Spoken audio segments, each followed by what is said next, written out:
trying this again. This is Dr. Boz, and I am live trying to teach you about a ketogenic lifestyle while running a studio on YouTube, apparently. So if you can look at our screen, I've got Lachlyn here. Lachlyn is a type 1 diabetic we are following. And I am just gonna see if the rest of you can hear her. Can you say hi? Hi. Hi, everybody. I think Jack can hear you, but I can't hear you. So I am gonna just keep going, and if Jack texts me that we have to end again, then we're gonna call it a Sunday night and try this again later this week. But if they can hear you, what I want them to hear you answer is that I have been super excited to share how your week has been, because this is our 4th week of Lachlyn's journey on a ketogenic diet. She's a type 1 diabetic, and the type 1 diabetes is almost taboo when talking about a ketogenic diet. I've had several people write in and ask me about how you're doing, and share that they are so inspired to see that there's a type 1 diabetic out there that has kind of journeyed to this the level of using a ketogenic diet in her control. When we started, Lachlyn and I have known each other for several years. As a type 1 diabetic, she has been to the chapters where she's used a continuous glucose monitor. She's also had quite the struggles. I mean, it's hard to appreciate 10 years of type 1 diabetes and really understand how much of your life goes to managing your sugars. We've had our fair share of times when our sugars have been low, and one of the attractions for a type 1 diabetic to use a ketogenic way of living is that her sugars will be much more stable. So even though I can't hear you, I'm going to read your lips. Jack assures me that everybody else can hear you. Hey, don't do that. I just want you to give everybody a summary of just how the last 2 weeks have gone, and especially just some of the things that you've noticed about as you've become more keto adapted, and what's happened with some of the things that you expected, like have you had low blood sugars? Have you been shaky?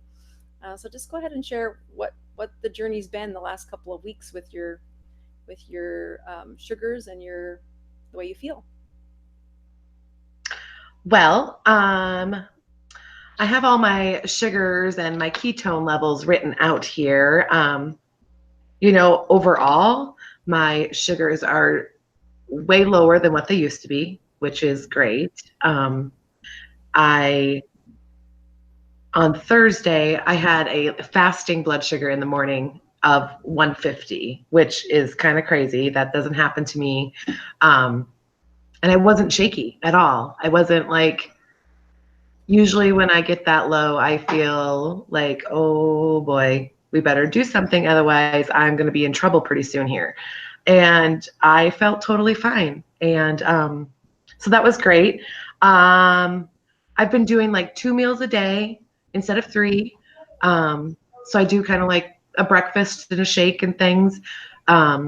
Still doing like the ketones in the shake in the morning and eggs and bacon. And then I just plan a meal for at night and eat at night. And honestly, I don't get hungry through the workday. I don't really think about it too much, which for me is nice.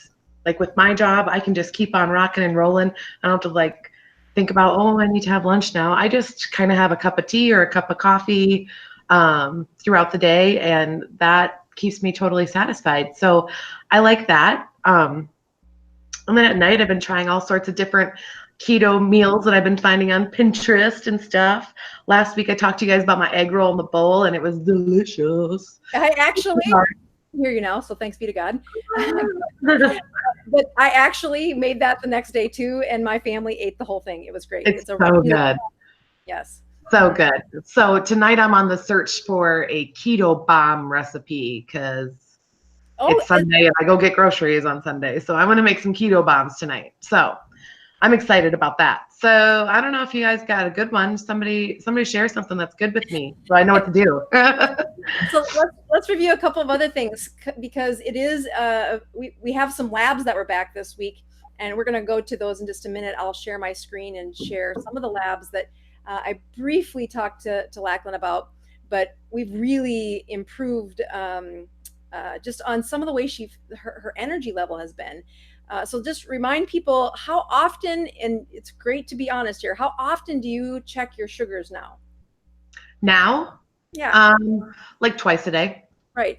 You know, a type 1 diabetic, you can see I'm like, for real, prior to this, you guys, I'm not even going to lie with you. I didn't want to deal with it. Yeah. I mean, So I just wouldn't check it because I didn't want to know the bad number. And when I would check it, it'd be horrible. Or if I was checking it, it was because I was shaking and I'm like, okay, how low am I? it's real. I didn't want to like be proactive about it. I just was like, okay, well, I guess let's see what this is at. You know, and it's amazing, because the journey of type 1 diabetes is, it becomes this prison where, you know, when they're doing well, they only need to check maybe once or twice a day because they're feeling well. But most of the time, they spend their life chasing sugars, especially on a high carb diet.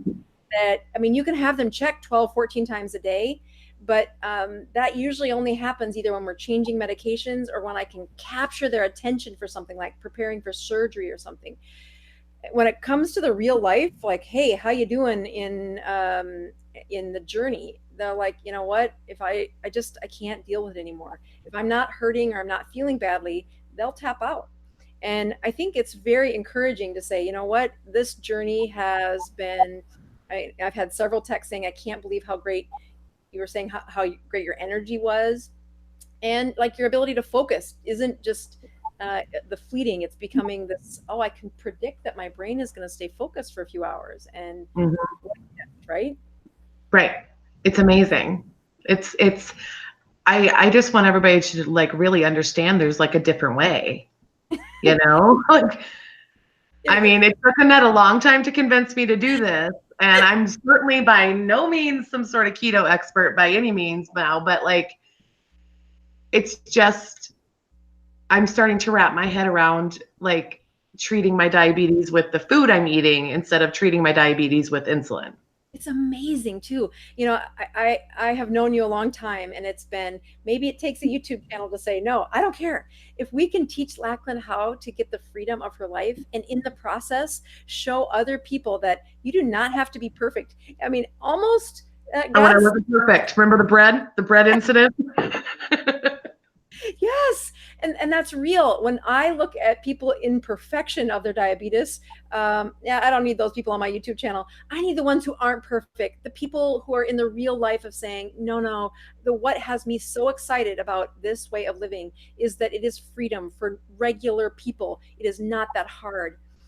You know, there are some approaches that are much different for you versus the you know, somebody who's not type 1.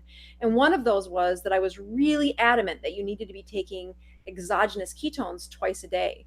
And, you know, we did that. I think you're still doing it twice a day, right? Yes. Yeah. And how many from every single time.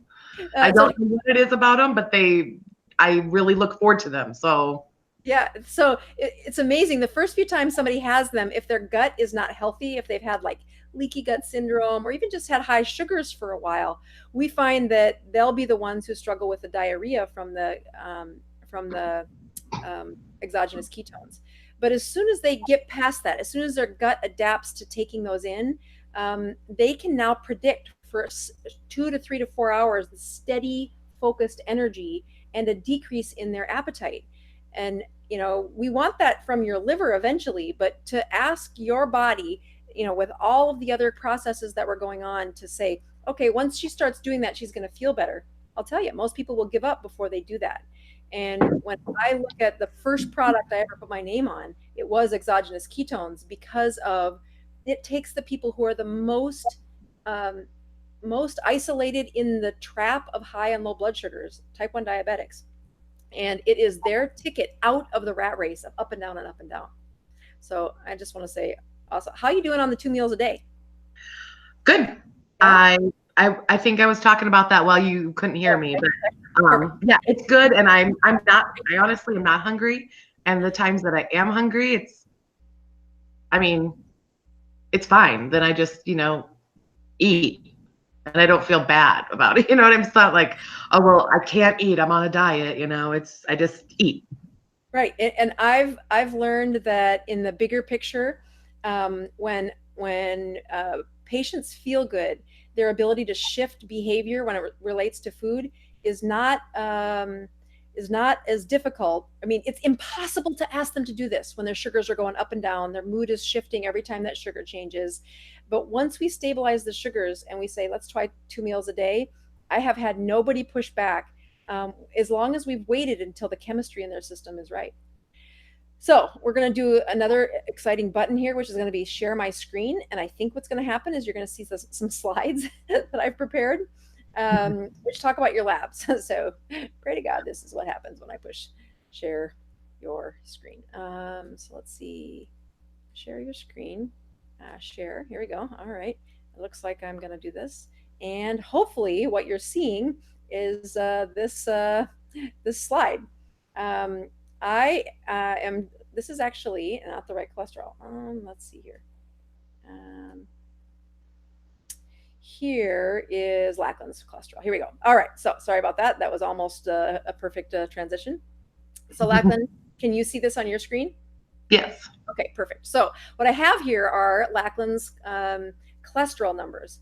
And if you look, her numbers from 2017 and then her numbers from this past week. So we have a total cholesterol that's gone down from 200 to 145. Her bad or unhealthy cholesterol was about 100 last time, and this time it's 78.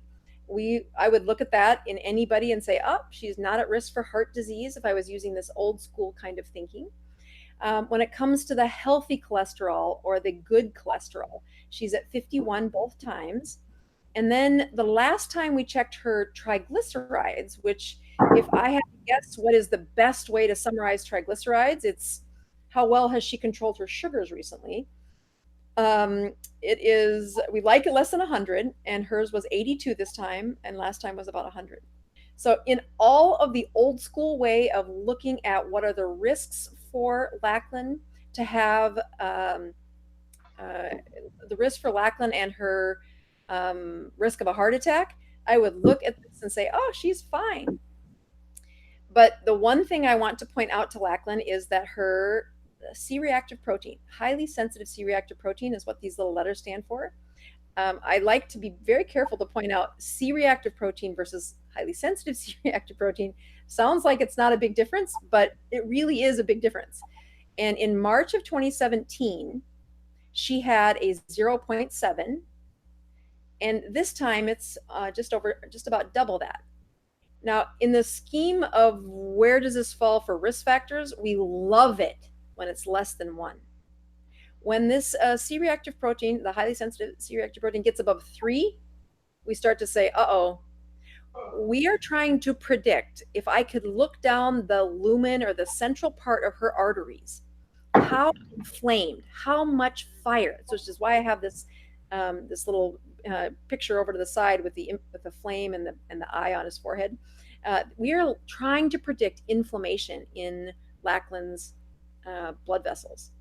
We know that if you are going to predict heart attack, the inflammation on the insides of her blood vessels are one of the biggest predictors for how far away is the heart attack. Number one cause of death in people with diabetes is some sort of blood vessel gets clogged. It gets inflamed. That's called a heart attack or a stroke or a lost limb in the world of medicine today. But this little turkey, highly sensitive C-reactive protein, is one of the biggest ways to see which way is she moving.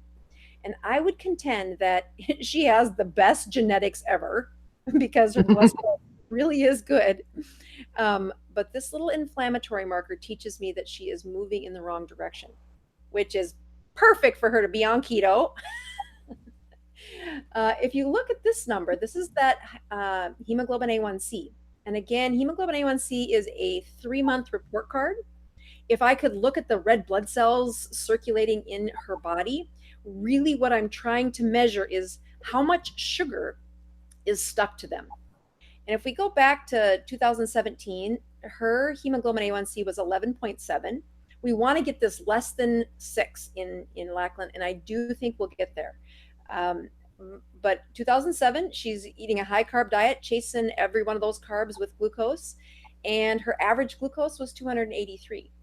She did have a shift in how we took care of her at that point and had some much better hemoglobin A1Cs in the middle there.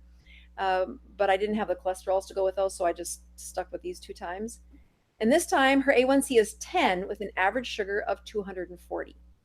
And I want to make a prediction that if we were looking at what her hemoglobin A1C will be in 6 months, I would contend that this hemoglobin A1C will be less than 7 in 6 months.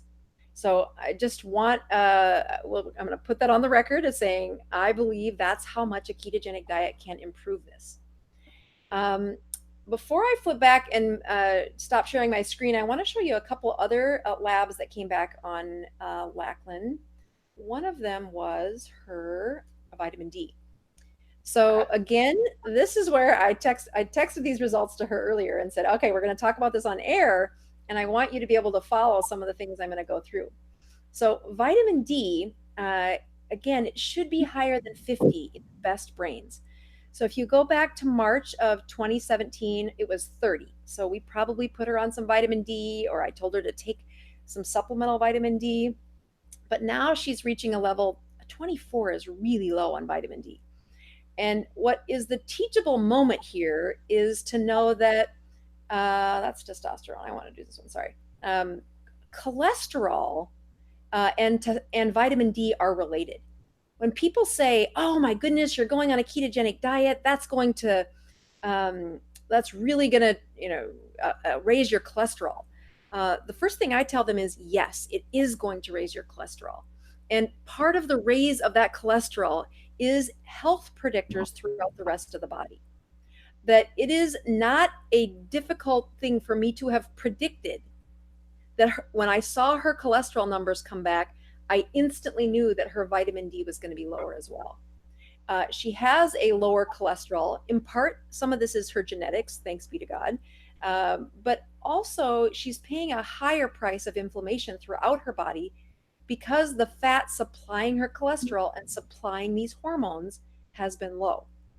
What I want is this vitamin D to be higher, and we are going to trade some of that for an increase in her cholesterol over these next few months.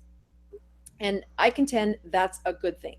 When we look at why do the hormones in the human body, what do they do on a ketogenic diet? It's this slide that I like to point out. Now this looks a little blurry here, but it says standard American diet. And when you watch the hormones that are found in the standard American diet, it has a very low signal that when it triggers the body that we need some hormones, those fat-based hormones like estrogen, vitamin D, cortisol, all of them just have this tiny little blip inside their body, as opposed to what happens once their system is fat fueled. And you can see this nice high spike of hormones when they're on a ketogenic diet. What is the translation of this? The translation has everything to do with how much better people feel when the hormones inside their system are working on their behalf. So we're going to come back to slides in just a minute, but I'm going to stop sharing my screen and go back to Lachlyn and I here. Okay, you are screen. Okay, stop. Present. So I think, can you see me now, Lachlyn? Yes. Okay, perfect. So the punchline there was, as you look at the labs that have come back for that cholesterol being low, but also that vitamin D being low, I really believe that the lower we get your insulin, the better we get those sugars controlled and the less insulin we need, the less your system will inflame, and the better I think those numbers are going to turn out.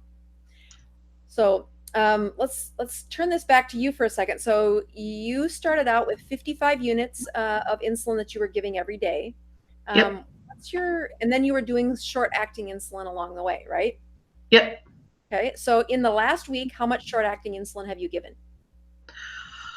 I gave myself a little bit when I went out for dinner for my sister's birthday, Bread. and there was some bread that happened to make its way into my system, and so I gave myself some Novolog for that, and then I did give myself a little bit on Wednesday morning because remember on Tuesday night I had the sneaky tomato soup Yes, that I had no idea. And tomato soup is so naughty. I mean, it sounds lovely and healthy. I thought it was a good choice. It's not. I know, and if you go to that little handout that I give patients, it is on the list because it's like the only fruit that I'm like, tomato is a fruit, and it's about the only one that I let on that list. But dang, when you mix that stuff into soup and it's got way more carbs than it sounds like. Yeah. So those 2 times I did some short-acting insulin this week. Yes. But 2 times of dosing versus, I mean, wouldn't it be at least 2 or 3 times a day that you would give short acting in the past? Oh yeah, and it was totally blind too because I was just guessing. Oh, forget it. And that is. I'm like, I think I ate that much. We'll just say it's about that and crank it up. Oh, the life of being a type 1 diabetic, it is a shackle. It is why I was so excited to say, if you will join me on this video, I will teach you how to do this. The freedom is so much bigger than you realize. So I'm super excited for where you're headed. Do me a favor and share with the audience what your ketones were yesterday morning. They were 2.1. Isn't that amazing? Yes. So just woke up and that happened. Yes. Maybe my machine was broke or something. I didn't know. Just make sure everybody's clear on that. That wasn't from exogenous ketones. Those exogenous ketones are something you're doing during the day. We're pushing down your appetite with those, and we're trying to wake up your mitochondria, going from kind of these very inflamed mitochondria that are used to using only glucose, and we want them to use ketones, but you got to give them ketones to start that little motor. So it's the morning. It's been 12, 14 hours since you've had any exogenous ketones, and you wake up and it's 2.1.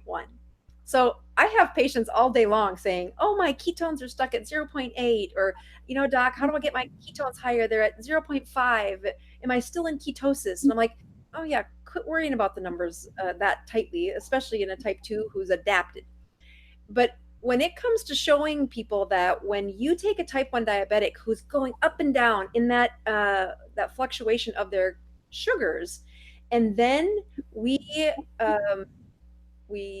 shift their sugars to a more stable level, even though your sugars are still hanging out around 200, but it is so much more stable, and the numbers got a little better. And as they got better, the mitochondria said, hey, I would like to use some of these fats that are stored in my cell. Can I do that? And bam, it starts to send those fats off to the liver. The liver produces the ketones, and there is this steady supply of fuel that, I mean, it makes me so excited to know where you're going to be in the next 2 weeks, because to have a ketone on your own of 2.1, it just guarantees that you are only going to see improved improved symptoms over these next couple of weeks. Getting you to this point has always been my I hope we can, keep her going. Don't give up. It does take a lot to get you that first few steps. The biggest hack is to use exogenous ketones for a type 1. Which, P.S., really funny. Yesterday when I called you and I was like, I don't have any heavy whipping cream and I need some ketones. What do I do? Okay. Look on that bar. I was at a bar and I had my ketones, and she gave me a shot glass like this of half and half. I dumped some ketones in it. I mixed it and I shot it like it was a shot of alcohol. She was like, what are you doing? Like, not a lot of people probably ask for a cup of half and half and throw it back like it's delicious. Like, I'm just trying to feel better. Don't worry about me. You see, some people go to the bar for some booze. We go for fat. Just give me right? Right? What's got the fridge back there? Got there. I don't want to end. We are going to be done here in just a couple of minutes, but I don't want to end without giving you the opportunity to share how your son's journey is doing. Oh, I'm so excited about him. So he had his, what do you call that? Post-op surgery checkup for his shoulder. And,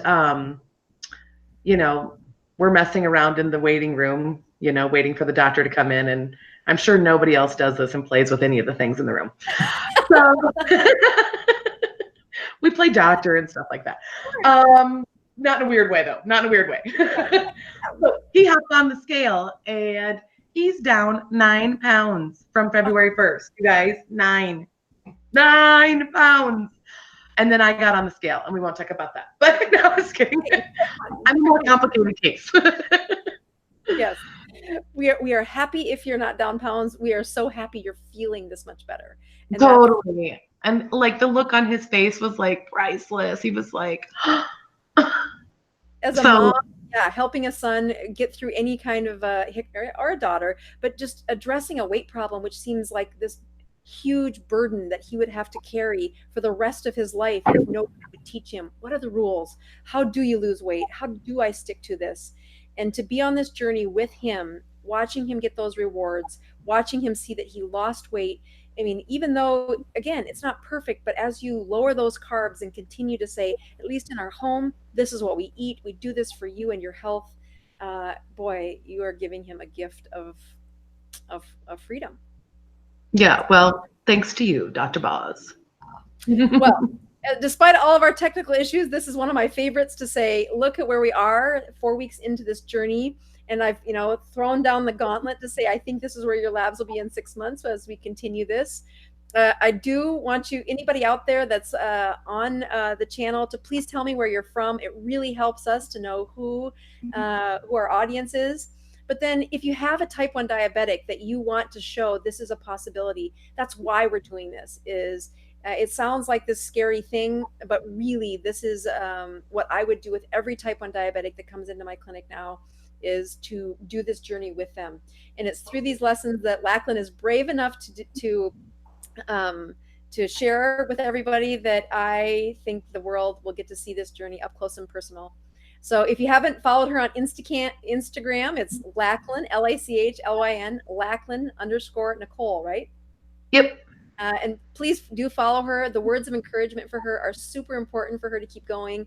And it is something I'm just really thankful for. So we are going to sign off. We are helping people improve their health one ketone at a time. So thank you again, Lachlyn, and we'll see you next week. I will work on these technical issues. So I appreciate your patience, everybody.